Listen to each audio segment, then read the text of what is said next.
3월 12일 우리가 함께 묵상할 하나님의 말씀은 시편 62편입니다.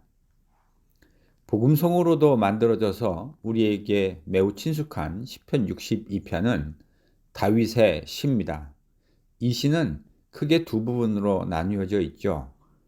1절에서 7절까지는 다윗의 개인적인 신앙 고백적 언어를 담고 있고 8절에서 12절까지는 신앙 공동체를 향한 다윗의 권면과 깨달음이 그 주 내용입니다. 그런데 본문을 잘 관찰하면 흥미로운 부분을 하나 보게 됩니다. 본문에 등장하는 다윗의 상황이 매우 절박해 보인다고 하는 겁니다. 이런 절박해 보이는 상황에서 하나님 앞에 절규하고 목소리를 높여야 하는 것이 마땅해 보이는데 오늘 본문을 보면 다윗이 침묵하고 있다는 겁니다. 인생 살다 보면 침묵해야 할 때가 있죠. 또 어떤 때는 마음에 있는 것들을 침묵하지 않고 목소리를 높여서 말해야 할 때도 있습니다. 침묵해야 할 때 말하고 마땅히 말해야 할 때 침묵하는 것, 그것이 우리네 인생이 때때로 보여주는 어리석음 아니겠습니까? 그런 본문을 통해서 다윗이 왜 침묵하고 있는지, 그 침묵의 진정한 의미가 무엇인지 그의 지혜를 함께 묵상해 보고자 합니다. 1절에서 다윗은 자신의 내면을 하나님 앞에 고백하며 그의 존전으로 나아가고 있습니다. 나의 영혼이 잠잠히 하나님만 바라며. 사실 이 1절은 개역개정의 1절은 의역입니다. 원문 1절을 직역하면 진실로 나의 침묵이 오직 하나님만을 향합니다. 대략 이 정도로 번역할 수 있을 것 같습니다. 조금은 뉘앙스가 다르게 들리시죠? 나의 침묵이 오직 하나님을 향합니다. 다윗은 하나님 앞에서 침묵하며 자신의 모든 존재가 그분만을 바라보고 있다고 지금 고백하고 있는 겁니다. 그럼 지금 다윗이 어떤 상황이었기에 침묵하며 오직 하나님만을 바라보고 있을까? 1절 하반절과 2절을 보면 지금 다윗이 처한 상황은 하나님의 구원을 소망해야만 하는 절박한 상황이라는 것을 알 수 있습니다. 오직 하나님만이 자신의 반석이시고 구원이시고 요새라고 고백해야만 하는 그런 매우 절박한 상황이었던 겁니다. 그 구체적 상황이 3절에 잘 묘사되어 있습니다. 악인들은 넘어지는 담과 흔들리는 울타리 같이 사람을 죽이려고 공격하고 있습니다. 아마도 다윗은 자신이 처한 이러한 절박한 상황을 3인칭을 사용해서 묘사해주고 있는 것 같습니다. 그는 이제라도 곧 쓰러져 버릴 것 같은 담 아래에 있는 사람이고 이제라도 곧 쓰러져 버릴 울타리 밑에 깔릴 운명에 처해 있는 사람 같습니다. 지금 다윗이 묘사하고 있는 상황을 놓고 보면 매우 절박한 상황인 것이 틀림없어 보입니다. 그런데 의아한 것은 상황이 이 정도라고 한다면 도리어 침묵이 아니라 하나님께 도와달라고 간절히 절규라도 해야 하는 것 아닙니까?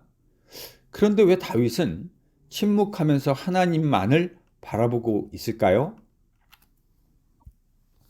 4절에서 우리는 다윗이 왜 침묵하고 있는지 그 이유에 대해서 힌트를 얻을 수 있을 것 같습니다.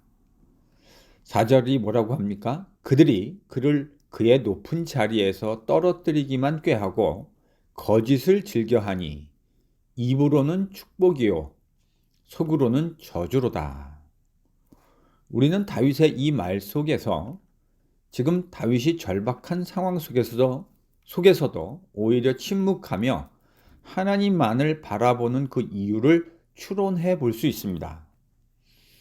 지금 다윗을 위협하고 있는 사람들은 그를 죽이려고 공격하고 있습니다. 또한 그를 넘어뜨리기 위해서 거짓말을 하고 있습니다. 그러니까 이 악인들은 입으로는 축복을 말하는 것 같지만 실제로는 저주의 말을 담고 있는 사람들이군요. 여러분, 이 악인들은 이중적인 사람들인 겁니다. 거짓을 말하는 사람들이죠. 다윗은 지금 그런 이중적인 사람들, 그들의 거짓말 때문에 매우 심각한 곤경에 처해 있는 것 같습니다. 다윗은 그들의 진정한 악한 의도가 무엇인지 알고 있습니다. 그러나 그들은 말로는 자신들의 악한 의도를 잘 위장하고 있는 것 같습니다. 입으로는 버터 바른 축복된 말을 뱉어내고 있기 때문입니다. 한번 상상해 보십시오. 매우 억울한 상황인 겁니다. 여러분도 그런 일을 겪어보신 일이 있으십니까?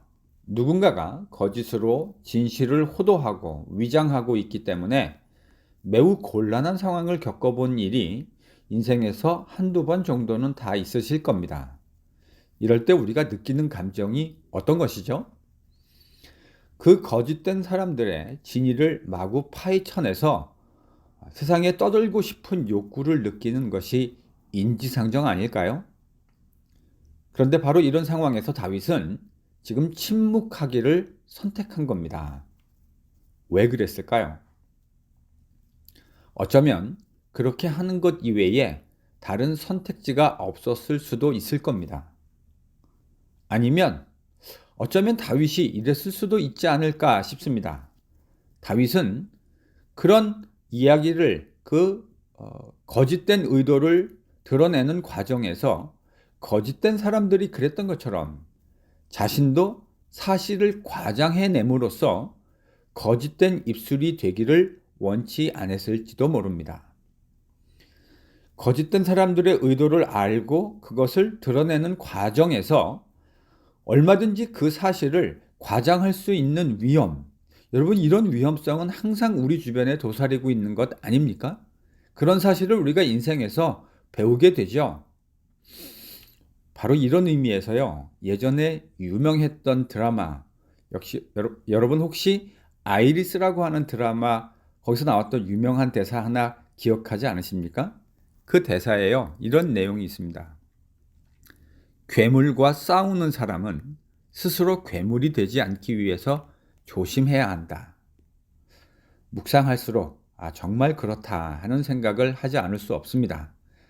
거짓된 사람들의 거짓을 들추어내기 위해서 말하다가 자신도 모르게 그 거짓된 사람들처럼 사실을 과장하고 확대 해석하기 쉬운 것, 여러분, 이게 인생입니다. 다윗이 바로 그런 것들을 느꼈던 것 같습니다. 그래서 그는 이 모든 것들을 다 폭로해내는 것 대신 하나님 앞에 잠잠히 거하며 그분만을 바라보기를 원하고 있습니다. 이유가 뭘까요?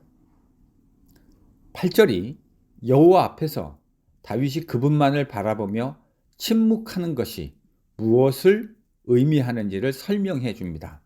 8절을 한번 같이 읽습니다. 백성들아, 시시로 그를 의지하고 그의 앞에 마음을 토하라. 하나님은 우리의 피난처시로다. 여러분, 다윗은 자신의 침묵 행위를 지금 무엇이라고 이해하고 있습니까? 그가 겉으로는 말을 하지 않고 침묵하는 것 같지만 사실 그는 침묵을 통해서 우레와 같은 함성으로 하나님 앞에 자신의 마음을 토해내고 있는 겁니다. 그는 침묵으로 절규하고 있는 겁니다. 소리 없는 아우성인 셈입니다. 왜 그렇게 할 수 있을까요? 하나님 앞에 구구절절 다 말씀드리지 않아도 하나님이 이미 그 악인들의 거짓을 다 보고 계셨고 또한 알고 계시기 때문입니다. 그리고 하나님만이 자신의 진정한 피난처가 되신다는 사실을 다윗이 알고 있기 때문입니다.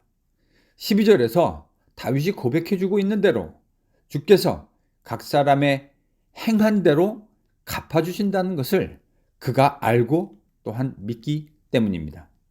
그 하나님의 공의와 미쁘심을 믿기 때문입니다. 인생 살다 보면 참으로 억울한 일을 경험할 때가 있습니다. 말로는 그럴듯하게 이야기하지만 그 마음속에 무엇이 들어있는지 그 선하지 않은 악한 사람들의 시커먼 의도를 볼 때가 있습니다. 그럴 때는 그 속내가 무엇인지 속 시원하게 다 밝혀내고 싶은 마음이 들 때도 있습니다. 근데 상황상 그렇게 하지 못할 때가 있죠. 어떨 때는 그렇게 못하는 것은 아니지만 그렇게 하지 않는 것이 여러 사람에게 유익할 때도 있습니다. 또 그 속내를 밝히다가 거짓된 사람들이 그러는 것처럼 자신도 거짓된 입술이 될 수 있는 위험성도 항상 있습니다. 사실관계를 호도하거나 왜곡할 수 있는 가능성이 우리에게도 항상 열려있기 때문입니다. 바로 이런 상황에서 다윗은 침묵하며 하나님만을 바라보기로 결단한 겁니다. 침묵이기는 하지만 사실 그 침묵을 통해서도 얼마든지 모든 상황을 알고 계시고 공의로 판단하실 하나님께 마음을 토해낼 수 있기 때문입니다. 그 하나님이 자신의 피난처이심을 믿기 때문입니다. 사랑하는 성도 여러분, 여러분이 처한 그 답답한 상황 속에서 침묵으로 하나님만을 바라보지 않으시겠습니까? 그 미쁘신 공의의 하나님이 우리의 피난처가 되어주시며 우리의 반석이고 구원이시며 요새이시기 때문입니다. 그 하나님만을 바라보는 하루가 되시길 간절히 축원합니다.